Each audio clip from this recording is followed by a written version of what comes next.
Yo, see if you can hop on as a co-host. Just sent you the invite.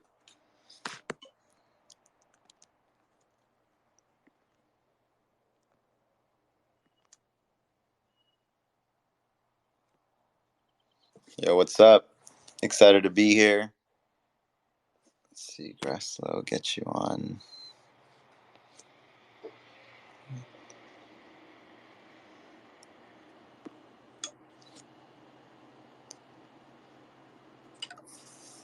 Nice. I think you can talk now. Think I can.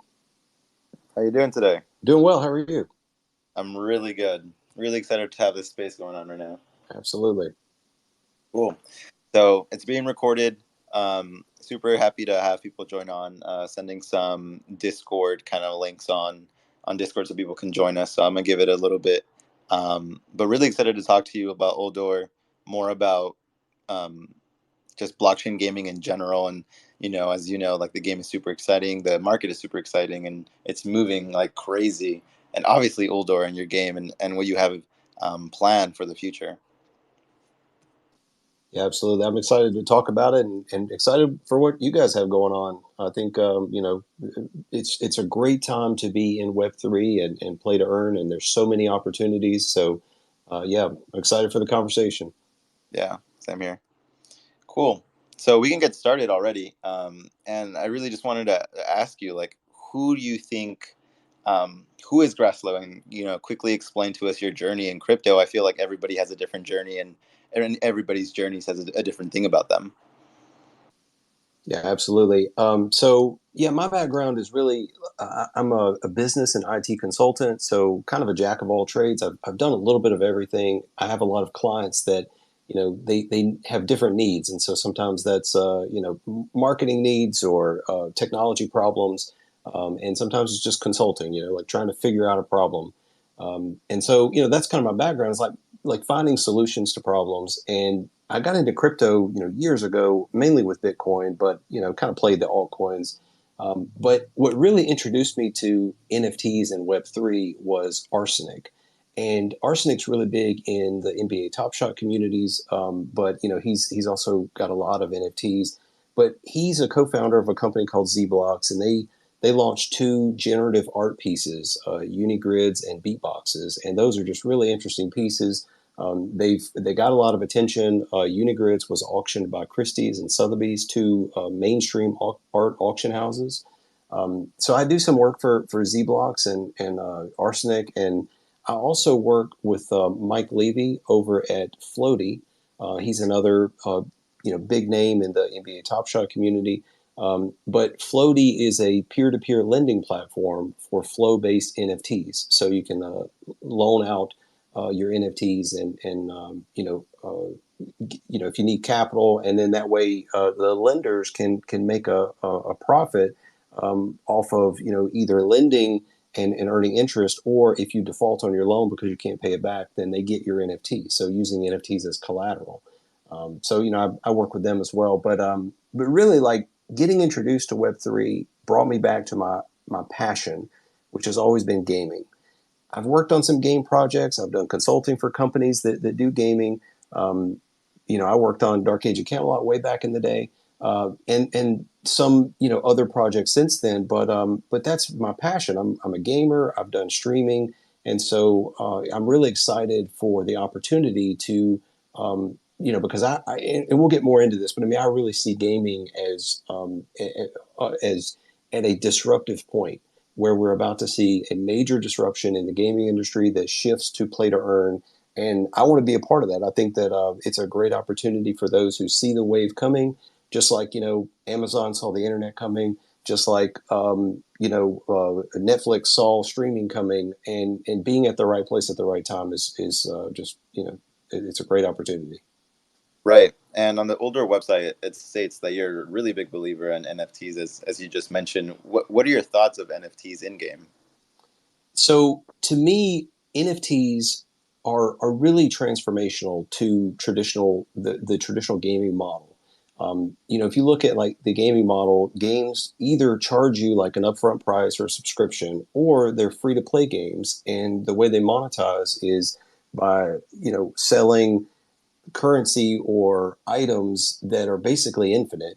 And so, while I think right now mainstream gamers aren't really paying attention to NFTs, I'm a big believer that NFTs unlock the value that you bring to games. And so instead of like paying companies for these infinite assets, you can now have games that have a real economy, real items with real ownership, and the players who can either invest their time or their money or some of both. And that's not even to mention, the investors who don't necessarily want to play the game. They just want to participate, with finances.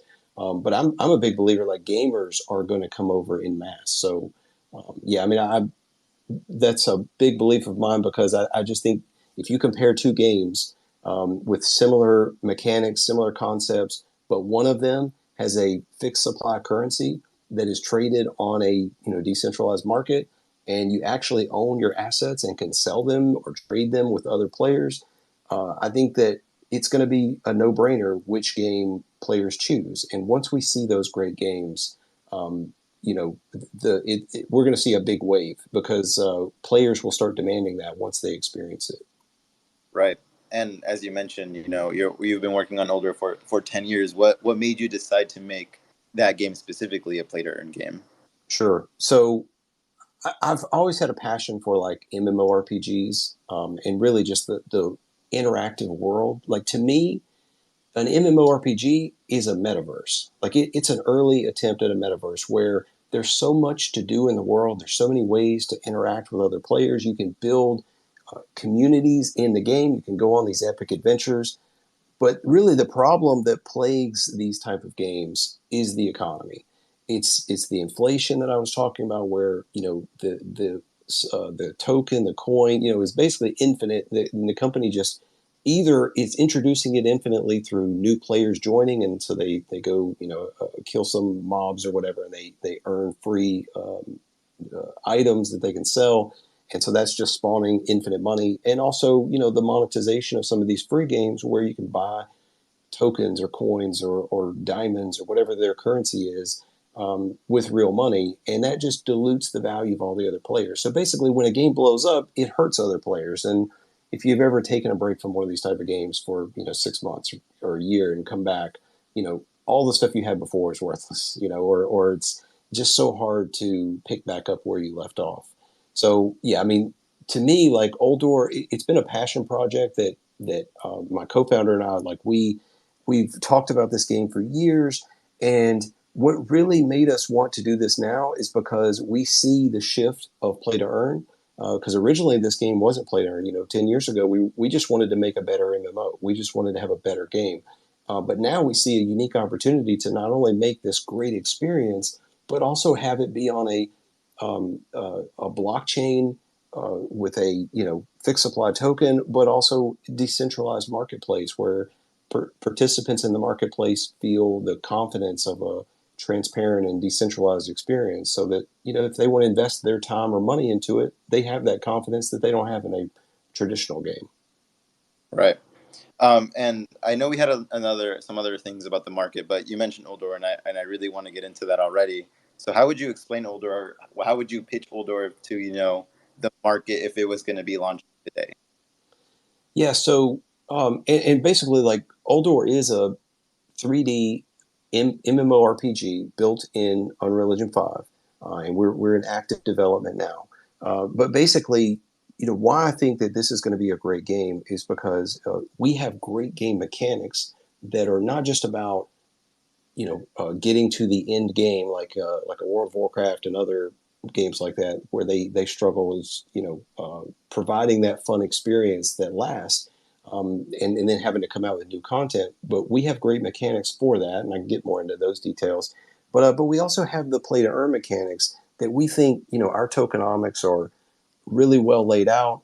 That it provides earning potential for people who invest early in our Genesis sale, and that's going to be our Guardians that we release coming up.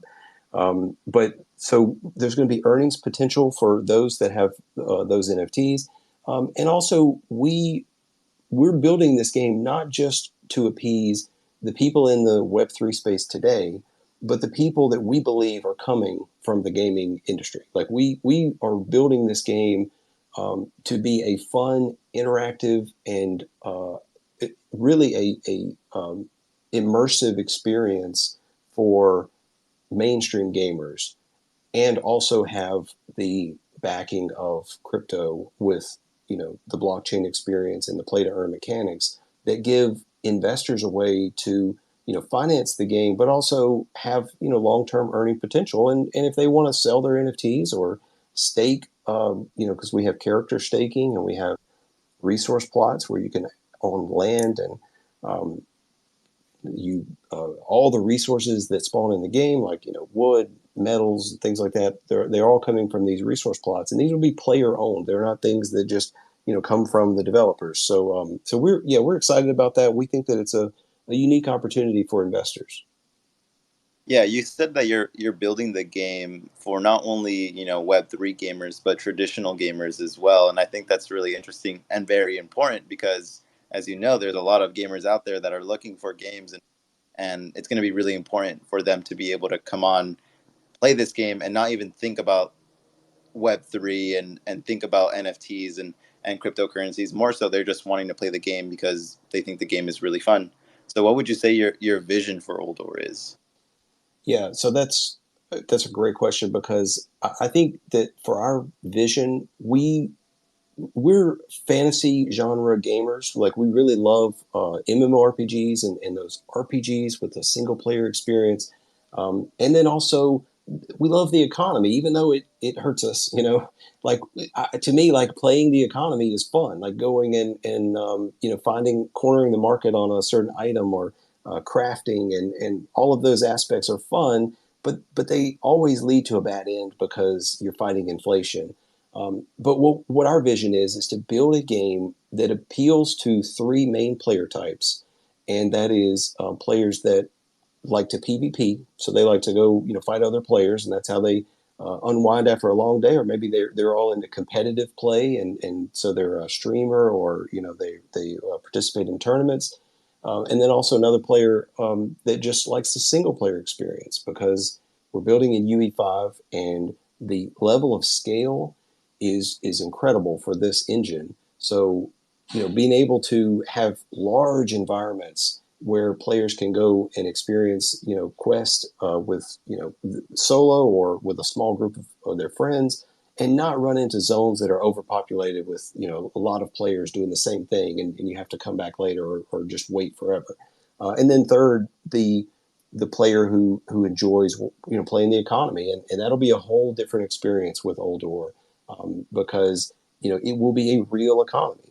We can't tell you what items should be worth, or what the what the price or supply on the market of individual things should be, because it's totally up to the players. And there'll be other influences, that trends, and player kind of habits that change, and there's opportunities for some players who they want to make that their whole gameplay, to find those inefficiencies in the market, where they can, instead of going off questing or PvPing, they're just going on the marketplace and they're buying items, or they're crafting items. And that's how they have their fun, and they can earn crypto at the same time. So that's what we really want to do. And also, just to give back to anyone who supports the project early on, our Genesis mentors, by adding value over time to those early NFTs, because we won't ever make these NFTs again. The Genesis sale is the Genesis for a reason. We won't ever mint more Guardians. And our Furies, which is another character, it'll be a free character for our Guardian mentors. And then also the resource plots, which is a free mint NFT for those that mint the Guardians. So yeah, I mean, these are things we're just going to use to give value back to our investors. Right. And I totally agree with that. And it's really cool that you're allowing individuals to get that Genesis mint and provide them so much more value. And I think that's what every NFT should be doing, is providing value continuously as they move along with progression, whether it be a game or a project. And looking back at the community that you've built with Uldor, how would you say that you've been able to build it, and how do you think it's going to grow moving forward? Yeah, that's a great question. We've been totally organic. The NFT space moves very quickly, and we think that we've had a good trajectory. We started small, with just me telling people that I know from different communities that I participate in, my connections, and then people just tell others, and we try to be consistent with regular updates. We put out. We do a weekly Twitter space. We do weekly Discord stages. We have lots of activities in our Discord, and so really it's just about transparency and also consistency. So I think that that's really helped us, and those community members have been crucial and vital to our success and growth. They go and they retweet and they like and comment and tell their friends, and that's just amazing to have that kind of supportive community. Right. Definitely agree. And so you're getting me really excited for Uldor, and I want to hear about what you're most excited about as you are starting to build this game. So I'm really excited. Like, we've been working with developers, even though we're pre-mint, and so we're pre the bulk of our funding. We are developing, and so we're working in the engine, and we've put out a teaser video. We're working on another teaser video, which should come soon. I'm thinking days, but it's just so exciting to work with UE5 and to see everything we're doing today and what that's going to look like when the final game is done. Because it's amazing the scale that's capable in the new engine, and I could nerd out and talk about all the great technology with nanite and lumens, but basically the quality of the game is going to be just like a single player RPG you buy today, but it's on the scale of a MMORPG where you can have these large worlds with hundreds of players in the same environment without having to sacrifice graphics. And that's one reason these MMOs, have those old generation graphics and don't upgrade very often, is because it takes a lot for a lot of players on one screen to have all those graphics in high fidelity. But the new engine does that amazingly well. Right. And kind of going back to like the market and the play to earn market, how do you think play to earn game, like what advantages do these play to earn games have for the future, do you think? Yeah, so I think that I think play to earn unlocks the value that players bring to your game.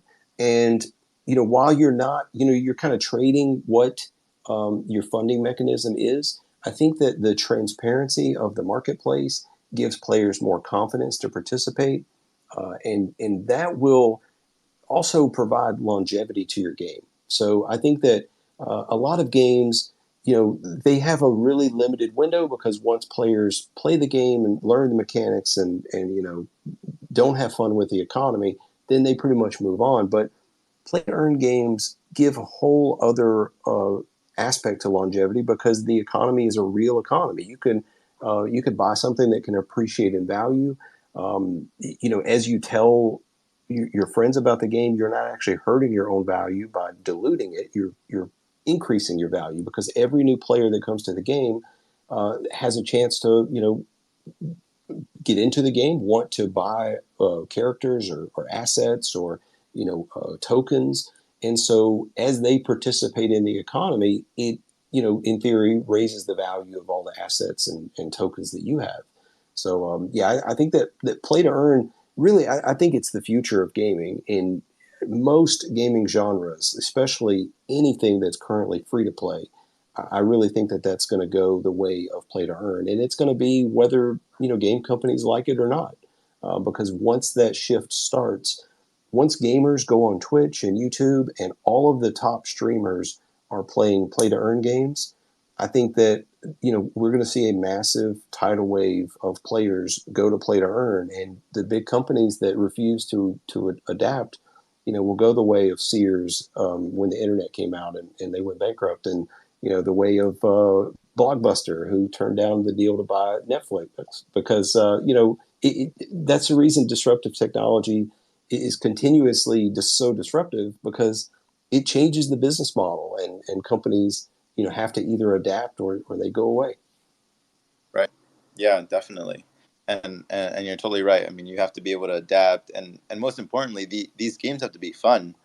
We look at Axie Infinity right now. There's a lot more value extractors than people putting in value into the economy, and it seems like that's something that you're already thinking about, which is great because as much as people want to have a really fun game, they're gonna care about the economy, and having those thoughts as you're starting development, you're looking to start fundraising soon. It goes to show that you want to build a fun game and you want to build a game that will be very, very interesting to the community. What would you say would be some things that you've learned on this road of development? You said that Uldor has been in development for 10 years, and you're starting to development now with the engine. What tips would you give for those who are looking to build a similar game or a game in the play to earn space?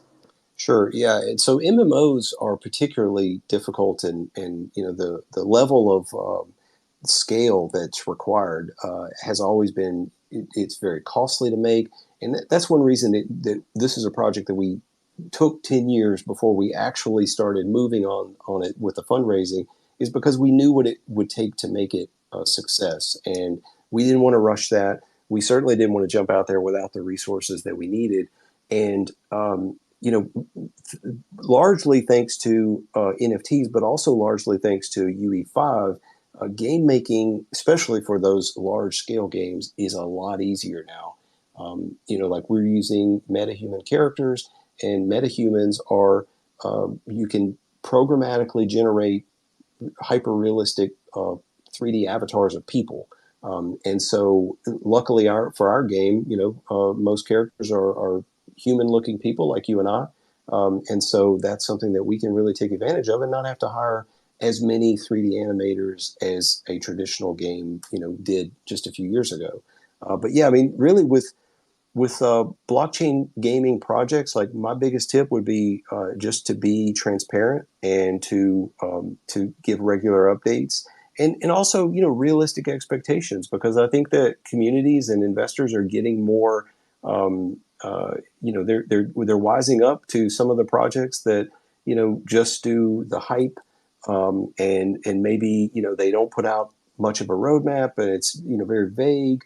And of course, every now and then we see some of these projects, and you just kind of scratch your head, and you're like, "How did this get funded? Like what was the story here?" But I think that overall, investors are getting more diligent and looking for those opportunities, but also they're looking for teams that have a track record. They've got the experience or the knowledge that they need to make it successful. That they it's helpful if you're doxxed, and that you're not an anonymous team.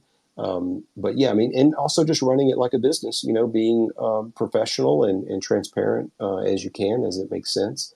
But yeah, I think those would all be very beneficial to anyone, and also just like as you watch the market, you have to be willing to pivot and change, but at the same time, know what you believe in and stick to that, and not change just for the sake of it, and don't chase projects that maybe were a fluke. Like you see a project that does something kind of crazy and it works. It doesn't necessarily mean it's going to work for you. So if that doesn't fit your game or your project, I would just stick to what you know and what you believe in. Yeah, those are great tips. And another question I wanted to ask was, what do you think is the hardest part about scaling a game like this?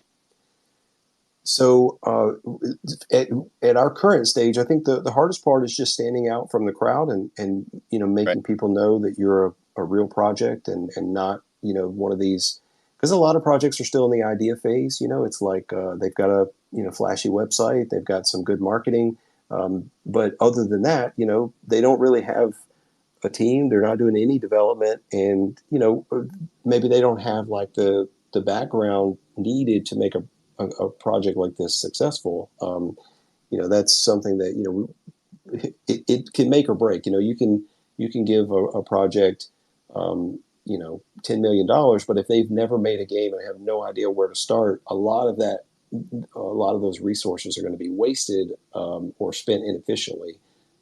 And their project may not even work. Whereas a project that raises a tenth of that, just $1 million, might have all the success in the world because they actually know what they're doing and they've got those connections and the talent needed to make it happen.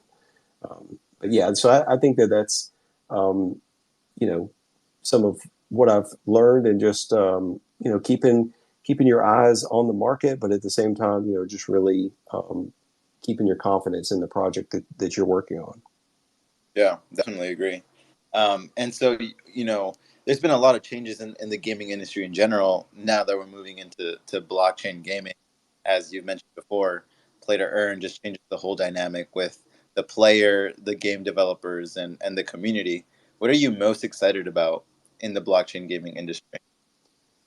I think I'm most excited about those gameplay experiences that are made for the mainstream gamers first, because I think one of the reasons why mainstream gamers are kind of sleeping on NFTs and just not really interested in the space yet is because a lot of the games are made for NFT investors, and that makes sense because they're investing in the projects, they're the funding. But that's not always going to be the case. A lot of these games, and part of that's because games just take time to build. It takes time to build a great experience. I think some games like Axie have done an amazing job. They built a great company and a great game, and they're onboarding people every day to the space. And then of course there's other projects that are building those products now, and we're going to see those, and it's going to be really exciting to see some of these great games be built and then see the onboarding happen, because those mainstream gamers are going to come over, and and who knows what the market's going to look like, but by then we're all going to be looking back and saying, oh, I should have invested in all these projects. It really feels to me like the dot-com boom, where you have this boom and all these companies, and at the time, because I was around in the 90s, and it's like it was so obvious that the internet is the future. But yeah, sorry, I was getting a call there. Can you hear me? Can you hear me?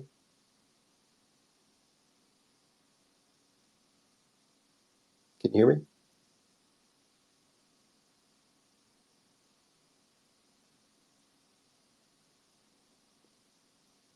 Hey, can you hear me?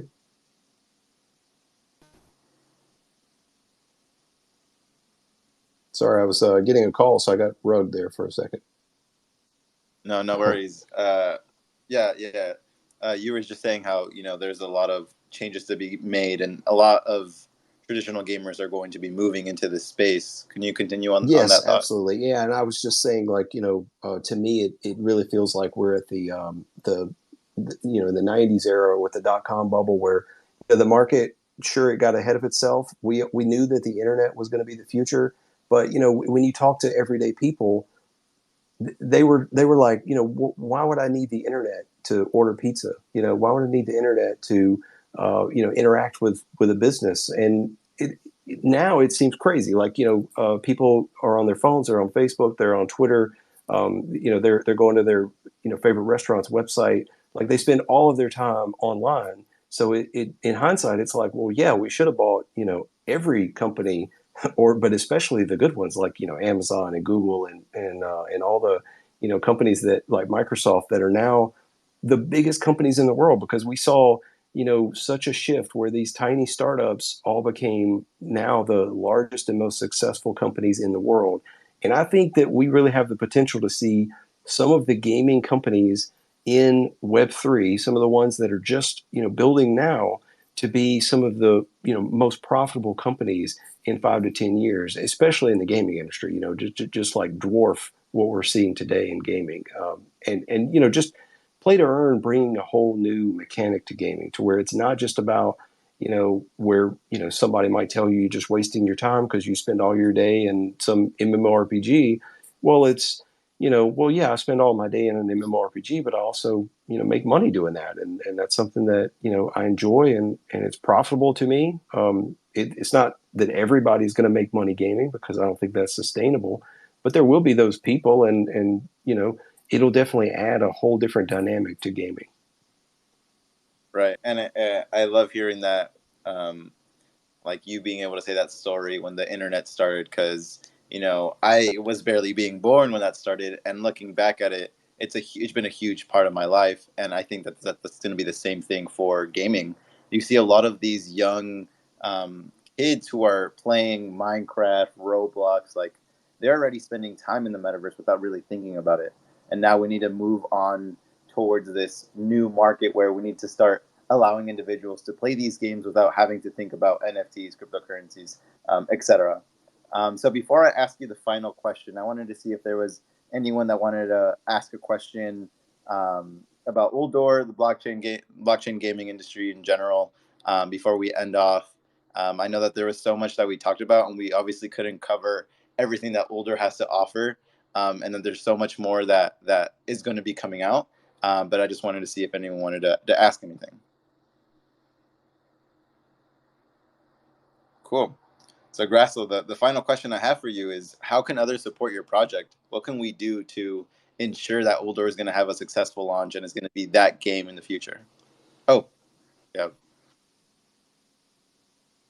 Sorry. So anyone that's interested in Uldor, they can check out our website, uldor.com.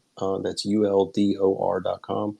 You can check me out, my Glaslo Twitter handle, and you can see more information about the project. But at our website, you'll see our Twitter and Discord links. We haven't announced the date for our Genesis sale yet, but we're going to be putting that info out soon.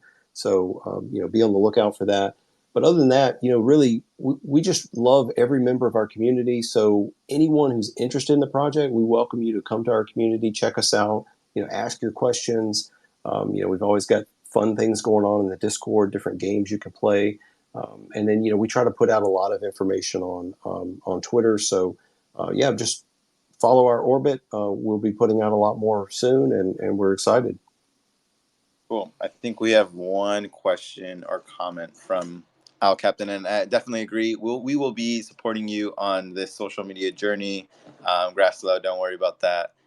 Whenever you are, posting some teaser or just giving big updates, I know that GamerSpeak will be there to support y'all and be able to help you grow, and same here, help us grow our community, because that's really what Web3 is all about, is about community, and the more that we can do that, the better it is for all of us. Al Capitan, did you have a question?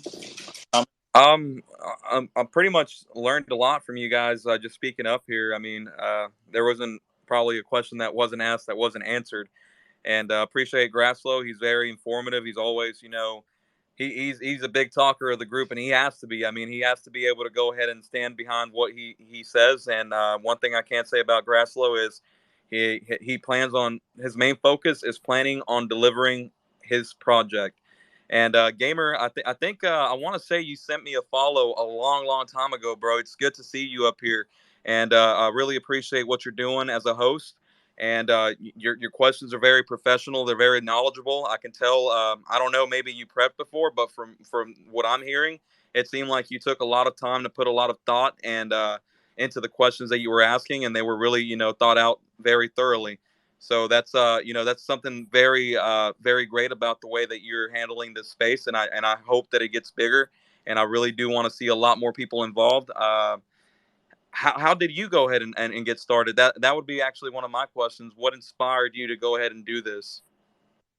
Yeah, it's a great question, and thank you for that comment. And I think at the first thing that I thought about when it was, hey, let's have a Twitter space with all of these Web3 gaming companies, was this industry is so new that we might think that we know everything, but we just simply don't. And if we do know something, there's so much more information to be known. And so currently we're going to be talking to other, not necessarily play to earn gaming companies, but companies supporting the play to earn economy. We're going to be talking to Breeder DAO, which they create like this. They have this algorithm which allows them to breed in-game assets and then sell those assets to bigger guilds. And then we're going to be talking to Blockchain Space that has a guild dashboard that allows you to manage everything you need from there. So for me, it was really the passion of learning, and more importantly, the passion of community. And I also think that being able to grow this space is going to be really important for us because there's so much, like I said, so much to be learned, and there's so much new innovative things that are going to be coming out in the next couple of years. Like we think that there's been a lot of change now. Like Graslow said, we're going to be looking at this 10 years in the future, and we're going to be thinking like, what was that? Like that was nothing compared to what we will be having in the future. So just that idea of how things will be changing, how we can connect with more of a community behind us, and how can we learn is really like my motivation for this. And we're going to continue to do this every single week. I want to bring as many people as possible onto this Twitter space to learn as much as possible, to ask as many questions. And I did prepare. I was able to talk to Graslow before this, and that was something that I'm very fortunate about. But if anyone has any sort of ideas or recommendations of who can come on and talk in the Twitter space to learn more about their project, to learn more about what they're doing, to advance in this industry, because as you all know, people that are in this space right now are pioneers. Graslow is a pioneer in play to earn, a play to earn movement, a play to earn industry, and it's crazy because a lot of these things are happening right now. And again, we don't know everything that's happening, and we will see unfold before our eyes. And that's exactly why we're here talking today, is because we want to see that unfold, and we want to be supporters, and we want to follow this movement. And so thank you again, Graslow, for coming. I really appreciate it. We're going to stay in contact. We're going to support Uldor, and hopefully one day in 10 years, there's 100 million users on Uldor, and we're just being able to celebrate in the fruits of our labor, and we're able to showcase for all the hard work that you all have been doing. I know your team has been doing a lot of community outreach, a lot of game development, and like you said, a lot of transparency and communication, and I really appreciate that. Hey, if I could go ahead and swing off a word that you were just saying, and that word is pioneering. A lot of people have the misconception that everybody up here knows exactly what they're doing, but just like anything new that you're getting involved in, you're going to have time and room for errors and also learning. And I mean, like you said, you captured the entire NFT space in one word right there, and that's pioneering. That's what I like to go ahead and let people know about projects when they expect something, to go ahead and understand that it's also, as new as it may seem to them, it's even newer for the people that are actually at the front lines trying to go ahead and tackle all the bugs, or go ahead and trim all the loose ends and things like that. Dude, I really appreciate what you're doing, the communication for the community, the education about it. I think you have a really great focus in your view, and I think that's something that you and Uldor all have in common, because that's also another thing that they're focusing on, is they plan on not just delivering a game, but also helping people understand everything that has to do with their game, and that has a lot to do with education.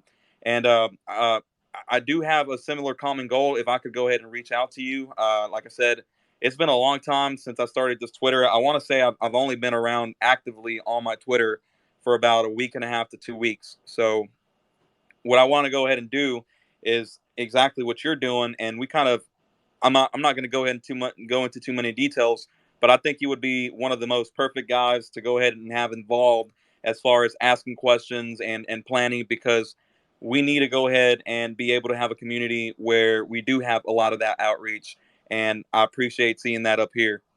Yeah, of course. Hit me up. DMs are always open. Then we have one more speaker. Yeah, how's it going, everyone?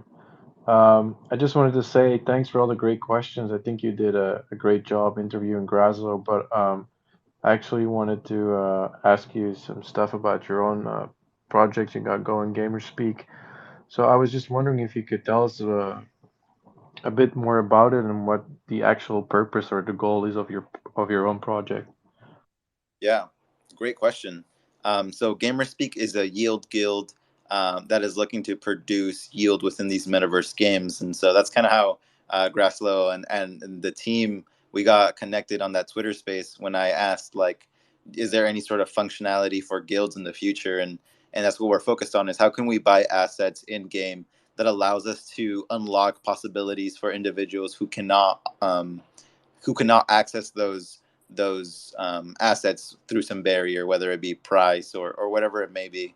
So we want to be able to allow individuals to work in the metaverse, to interact with the metaverse without the price tag. But alongside with that, we are an ex gaming consulting company. For the past 6 years, that's what we've been doing, and we want to be able to bring our expertise, our knowledge, our community over. And the way that we're planning on doing this, at the beginning at least, is through our GamerBots NFT. Holders of our GamerBots NFT will have access to exclusive Discord channels, which we are hoping to keep really, really exclusive for the play to earn economy, the play to earn community, exclusive airdrops that we're going to be airdropping a variety of different other NFTs and tokens once we IDO in the future, and just content creation that we're going to be creating as GamerBots. And one of the things I'm most excited about is actually gamer trials. So what we're going to be doing is we're going to be buying assets in these very new games, and people that hold our NFTs, they're going to have an opportunity to use that asset to play the game, so that they don't have to pay for the very expensive asset that they need to play the game, whether the game's in alpha or whether the game is in or whatever it may be in beta. So we want to take our resources as this big gaming guild that has assets in these multiple, metaverse gaming communities, and pass that over to the holders of our GamerBots project. But more importantly, the other utility, which is, how can we as a gaming community, as a gaming guild, be within these gaming projects, write content, whether it be strategy content, guides, and how to be better in the game, etc. Since that is our, what we've been doing in the past, and pass that along to our community, specifically our GamerBots holders. And then also, we're making money from these games. So how can we inform individuals who are investors within our own project on how they can also earn a yield within the game as well? So those are just things that we're currently thinking about. Those are the things on our roadmap, but we want to be able to provide so much more value to these GamerBots NFTs, as they're really going to allow us to move forward as we're starting to grow starting to grow in this metaverse, and starting to buy assets within these games. But if you have any other questions, I'd be more than happy to answer them. We have a white paper within our guild white paper, which talks a lot more about GamerBots, and we also have lore coming out with GamerBots. So each GamerBot, this is actually really fun. Each GamerBot. Oh yeah, you were mentioning something. No, go ahead. I was going to ask a question, but I can go ahead and wait. Yeah, so each GamerBot comes with a specific lore. So we have these like houses, and each house has a specific gaming trait that is correlated to the GamerBot. So some GamerBots like MMORPGs, some GamerBots like arcade games, some GamerBots like thriller games. They like a specific array of games. So we actually have a quiz that you can take that will show you which GamerBot identifies with you the most. So we're trying to build a community off of these. We're trying to build something that gamers, both traditionally and Web3 gamers, can like. Give me a second. Sorry about that. That these gamers can relate to with our NFTs, and once again receive value and utility from these NFTs.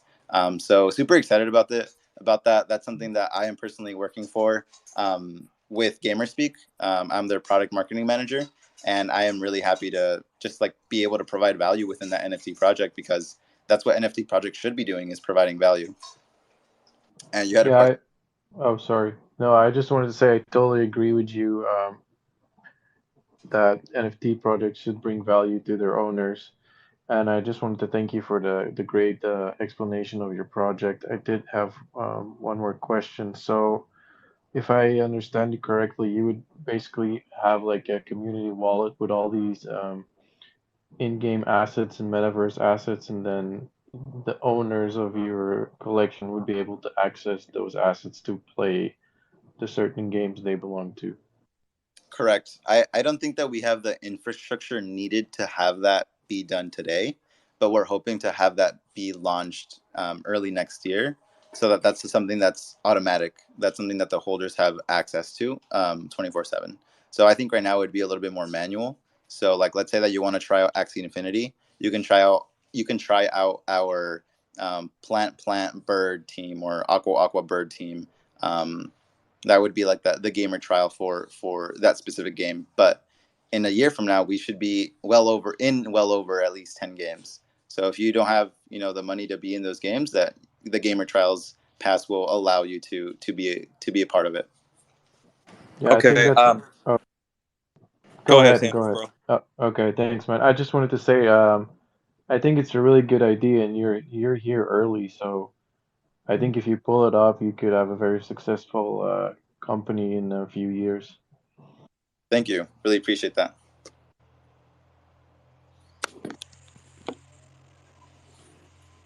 Hey there, guys. I really, I like your ideas on your project. I'm gonna have to give you a follow and look into that as well. But I wanted to ask, how do you say it, Graslow? Just kind of when y'all come to do the mint, I guess, how far do you expect to be along in development of the game? Yeah, so that's a great question and a really important one for any kind of gaming project. I mean, obviously, game development takes time.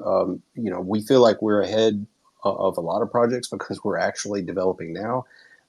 But yeah, so just letting you know what our time frame looks like and also like how we're doing our development. We're doing it a bit different than what traditional games do. Usually, they build a game in secret. And then when they're ready to launch, they do this big marketing campaign that's basically half of their budget to promote the game. But we're building our game in phases. So we have 4 phases, each with a deliverable that we can give to the community, so you guys can play the game to the components that are done while we build out the more time consuming parts. Like for example, the one I love to talk about is the arena. Because if you think about like an MMORPG, it's a massive world with cities and questing, so much content, professions and crafting and all this complexity that has to be built out. But if you look at just PvP, all you need is the characters to be animated and done. You need the fighting mechanics. So we're releasing an arena mode in one of our phases where players can go head to head in tournament style matches. So you can do like 1 versus 1 up to 5 versus 5. And you can do free tournaments or you can do paid tournaments where you enter for a fee and the winner will win the token rewards.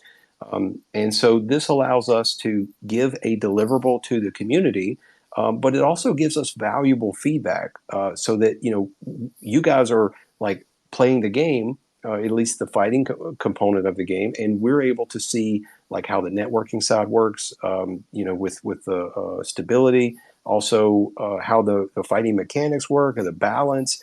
Because, I'm sure you've seen a lot of games, they have this big hyped up launch, and then they run into these bugs that they didn't anticipate, networking problems, balance issues, just game mechanics that maybe seemed good on paper, but once they're, actually built out, it doesn't work. And sometimes by then it's too late, like when you release a game, it causes massive problems. So while we don't have a game, developed yet, we are definitely building that, and we're building it in a realistic way that we can scale up. So we're looking at the arena mode to be done in probably the 3rd quarter of this year, and we have the final game slated for Q4. But just to be totally transparent, that's going to be something that we're going to continuously add content into. So we're really thinking like the faction system, which is going to be a larger part of the PvP and also some questing and things. That'll be done this year. All things going well. But we're going to continuously build to the game and add content into next year as well. So it is going to be ongoing, but it's something that you don't have to sit around and wait for. Players don't have to wait, and investors don't have to wait. We're going to have those, phases of the game come out early so that players and people in the community don't have to wait so long.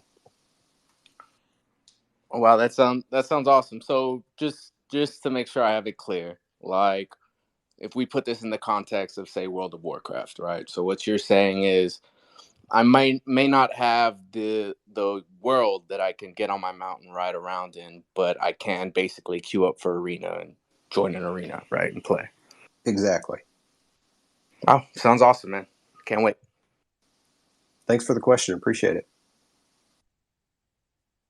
Hey, GamerSpeak. The question I wanted to have earlier, I'm sorry, I kind of got busy. The question was going to be over what Sander had asked and whatever over what you were talking over. My bad, excuse me. And trying to go ahead and search my mind because I just found the time to be able to ask the question. You were saying that you would be able to let your members of your community, your project, kind of be able to have a trial to different games in the NFT space, right? Correct. Okay. So my question was to put it in perspective, like you would go ahead and buy a Guardian from Uldor, and then they would be able to go ahead and kind of have a preview of what the gameplay would be if they did not have the funds, to be able to do that, right? Correct. Okay. And Uldor, Glaslo, how are you looking at that? Do you plan on that being a relationship, for future, or how does that work out for you in case that does become, a thing, or if you're even planning on it? Yeah, that's a great question too. I can tell you that while we are we're looking at the whole industry, and we definitely want to take part in the whole movement, and that means being flexible and open to all these opportunities, but not overcommitting to something. This is something that we can definitely work with, and to be on the ground floor and work with GamerSpeak to make sure that their players have the opportunities to play our game, to to have earning potential, to be able to try things. We think that that's really important and something that we can definitely support. But really, what we want to do is kind of build the network of those stakeholders. The people that the streamers, the competitive players, the guilds, to make sure that we know what is really important to all these groups, so that as we're building out and as we're releasing parts of our development, that we can make sure that if there's something easy we can do that can give them the tools that they need and make their life easier, and help their communities grow and be attracted to our project, that's something we definitely want to be a part of. Okay, and the reason I was asking that was because my next question, or I guess concern in this situation would be, and I say concern only because I feel like something kind of not contradicts, but kind of collides with another goal that I've seen, with you, Graslow, and Uldor, and what you're doing is you already do plan on having, your project available for people that don't or aren't able to afford that. And how would that go ahead and collide with?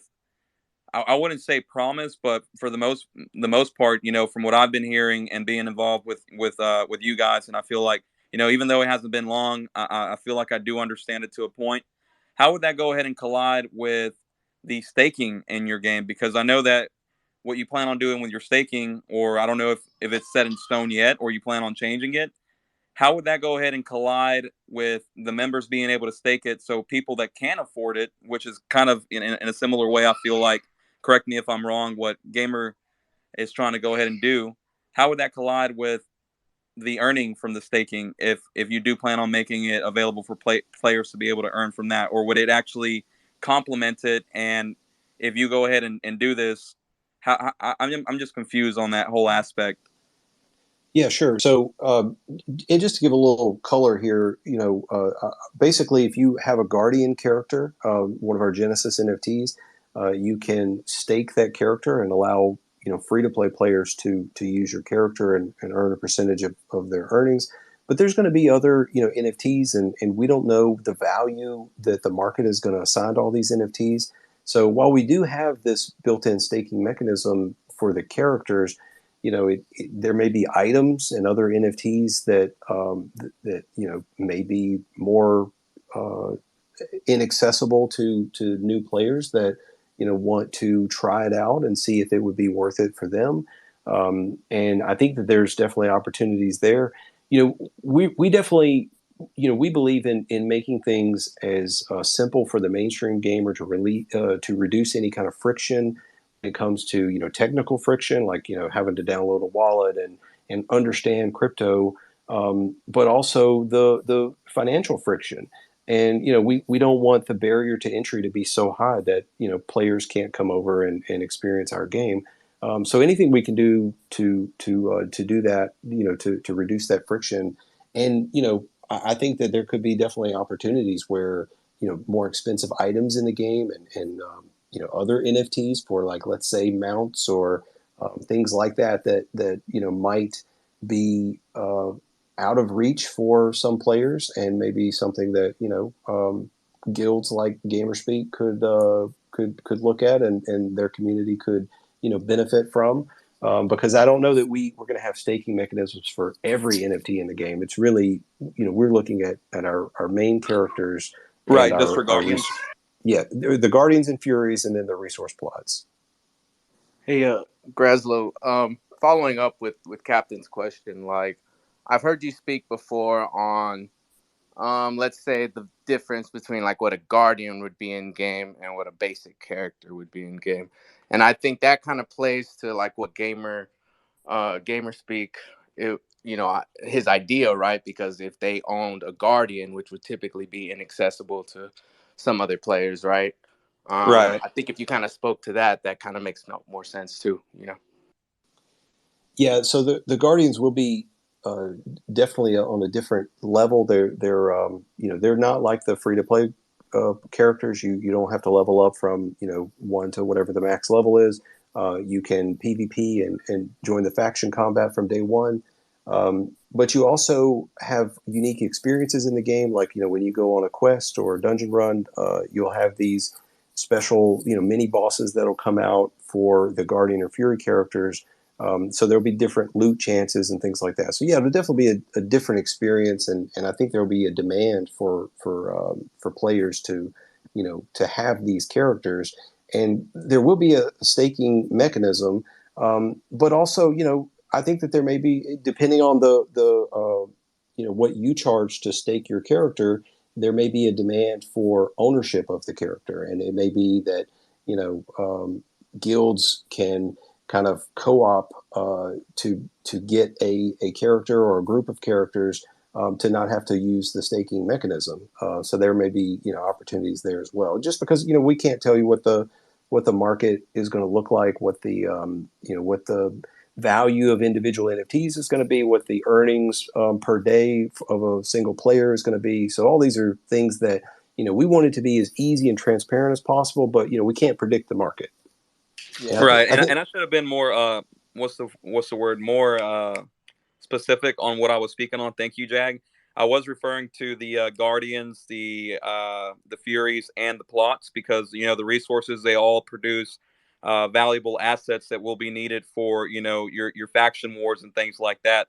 The only reason why it was a concern to me was because I felt Glaslo, you were already doing something similar to that, where you were going to make it available and give more power to the owners of the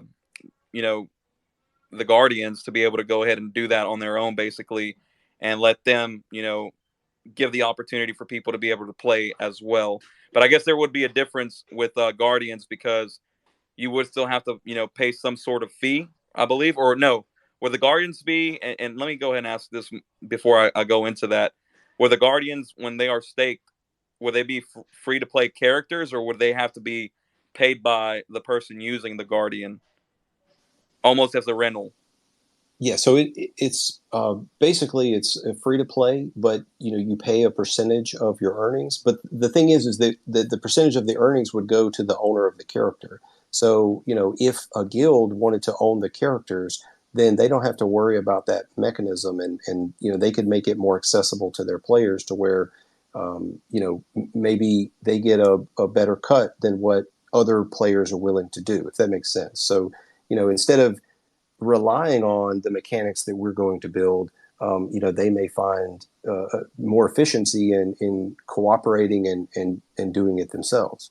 But again, we can't speak for what the values are going to be, what players are going to expect, and what the earnings are going to be. So these are all different dynamics, but I definitely think there are a lot of opportunities for groups like this to and it's going to make sense for them. They're going to have to look at it and see, like, is this something that there's a need for? Is it something that benefits our community?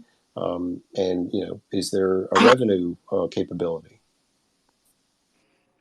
Yeah, and just to quickly mention, being a guild or being a part of a guild, there's just so many different things that are changing.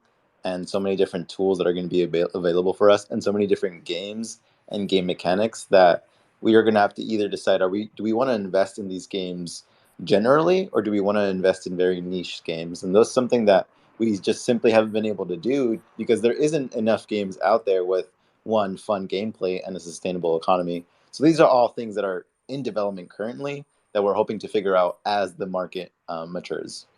Oh, for sure, and I really do see a great future for what you guys are doing, and I think it if and what's the word I'm losing words here. I'm doing a whole bunch of different things on my side of the computer actually right now, but Yeah, no I really worries. do see a great opportunity with you guys, and I see the way that it's going to work, and in my mind, it's beautiful.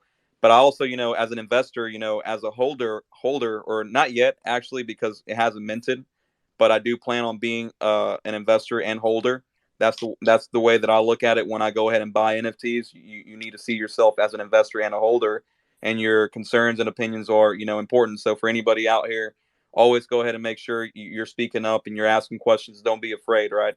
But that was more of a concern, more of a question because of the mechanics behind what I've been seeing from Grasslow's project Uldor, and I didn't know how that was going to go ahead and affect the already existing conditions of what's in place as of now. Right. Yeah, that makes sense, and I totally agree. Ask questions and make sure that you are understanding what you're investing in, what you're holding, and that you are gaining the utility that you should be gaining.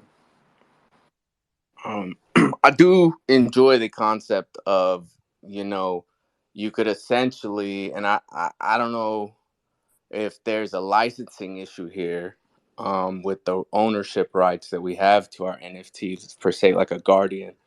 But you could essentially like fractionalize the NFT, right? And sell it like in pieces to your own guild or whatever, and they can take part in playing it, right? And however you decide that you want to do that, right? I think that is pretty cool. I did have a question, like you said, if we stake it, like someone could use it as a free to play character. I'm just kind of curious, is that like a first come first serve basis, or I guess how essentially would that work? Or I guess just overall concept. I know we're not there yet, details, but it's kind of curious. Yeah, so it's basically going to be like if you imagine like a character creation screen where you have a character and you can slide between different models. Well, really, you're like sliding between different available characters that you can play that are staked. Now, there's going to be filters to where if you want to go find a particular one, if you get one that's got rare attributes, they've got some gold sword or something like that that you think it looks really cool. Then you could go find that. But when you use the character, it's going to be in the character still stays in the owner's wallet, so you don't have access to the owner's other NFTs, their currency or anything like that. You basically just get the character and their base gear, like their outfit and what they're holding, so their weapons. But there'll be, then you can go play, and anything you earn would go to your wallet, but a portion of the Rooney tokens would go to the character owner. So yeah, I mean, basically like that. Now we don't know, is there going to be a huge demand for playing these characters? Maybe there's not that many people staking them because everybody's playing their characters, and so maybe there's not availability all the time. It's really up to the market to determine that. I've had the question both ways. What happens if nobody wants to rent my character and it just sits there staking? What do I do? And then you have the other side of the question, which is, well, what happens if there's no characters available to rent, and you want to play one? So, I mean, there are a finite supply, and it is up to the players to stake or not, and to rent or not. And so that's mechanics that, the players will basically figure that out. Hey, Graslo, You I'm go sorry, ahead. Jack, go ahead. I guess, okay, sorry. I'm just kind of curious too. Like, I don't know if you thought about this, but what would essentially prevent me from staking my character and playing it myself on the free to play? I mean, I guess potential benefits that I could receive would be reduced, right? But yeah, it would be slightly reduced benefits, but there wouldn't be anything preventing that. there may be something like in the same wallet, like you couldn't do it in the same wallet, but you could use a different wallet. That's one of the beauties of crypto is there's a lot of things you can do that are kind of anonymous. Like we use your wallet as your account. We don't really know, who you are if you jump on a different wallet and jump in the game. So that'll be something that you could certainly do if you wanted to. Hey, Grasslo. So my question was going off of what Jack just said, and I think you explained it a little bit. So you had mentioned that when you go ahead and stake it for your Guardians, Furies, and your plots, your NFTs, right? They would still be accessible in the person who is staking its wallet, right? I'm sorry, say that again. I don't think I caught that.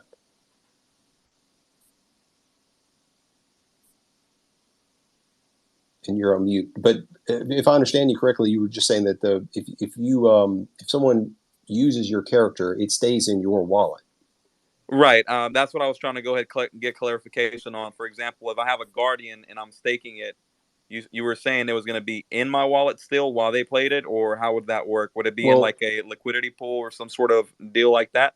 It's basically using a smart contract. So it goes to the contract address and then contractually comes back to you as soon as you unstake it. Now there will be a little cooldown to where if you request that it be unstaked, you wouldn't be able to jump in the game right away. It'd be something like 24 hours before you could jump in with it. And that's to do a few things, like one, to prevent people from like staking and unstaking really quickly and kind of giving a bad experience to people browsing the market to use these characters, but also just so that you don't give a bad experience to someone who's using your character and then you show up using the same character because you've unstaked it and they're still in the game and we didn't boot them out.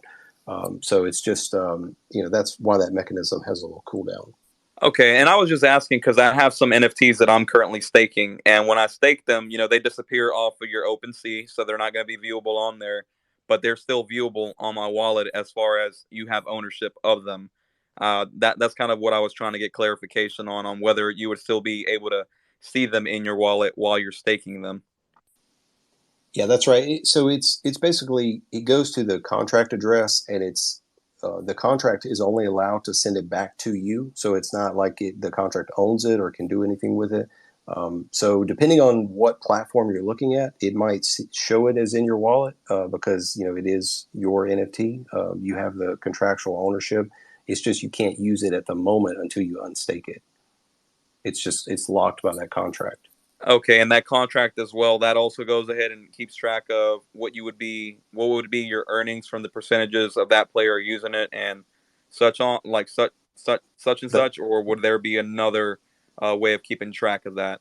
That's right. It would be that contract that's keeping up with that earnings and diverting the tokens to the right address. Okay, well, I appreciate that, Grasslo. I see Enoch came up. I'm gonna go ahead and let him ask his question to you guys. Thank you. Yeah, so this is going to be the last questions, just so everybody knows. Sorry, Sanders, I know you took you off, but I'm going to be taking everyone off except Enoch. Go ahead and ask your question. Hey, sorry, I was working a bit earlier, couldn't ask my question. But I do have a question. Will there be parallel progress for having an alternate character? Let's say I got sick of my main character and I got to invite some of my friends. Would I be able to stake my main character and use an alt and have some of my legacy traits or your bonuses? Yeah, so that's a great question. You would have all of the other NFTs and tokens in your wallet because they're stored on a wallet basis, not on a character basis. But yeah, you could certainly, if you owned two or more characters, you can stake the characters you're not currently using and then play with one other if you wanted to. But yeah, and so basically, you would have access to all those like NFTs, whether it be armor, weapons, other in-game items, consumables. But your character, the Guardian and Fury don't have levels. They may have like rankings and things for like PvP that wouldn't carry over to your other characters. That would be a per character thing. Would that be the same for profession level? It won't be account binding, but character bind? That's right. Yeah, the profession. Let me think about that, because that's something that we've had some discussion about. My current thinking is that would be character bound, but professions may be one of those unique things where it should be account bound. Let me get back to you on that, but that's something that we have talked about, and I don't know if we've made a final determination on that yet. So let me get back on that. Sounds great, because I do think it's usually that by default that it is account bound for Asian games, which actually is the bread and butter in pay to earn, right? You get to, let's say, a good example is that your main character is a blacksmith, right? And your secondary alternate is a miner, right? So like in between, you're progressing both. Eventually, you'll be able to grind your mining while playing your alternate, so you're not getting sick of the same map or dungeon. Yeah, absolutely. Yeah, great point, great question. Yeah, I think it's great that you're able to answer these questions, Graslow. You're able to, again, communicate with the community, and you're able to be transparent as much as possible. I really appreciate that. And thank you so much for for being able to come onto our Twitter space.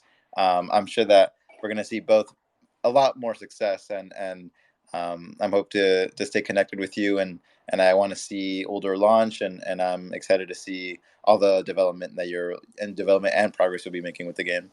So with that, we're going to be ending the space. Thank you all so much for coming. This is our first Twitter space. Really appreciate y'all being here. Hope y'all can be here for the next one. Have a great day, everybody. Thanks, guys.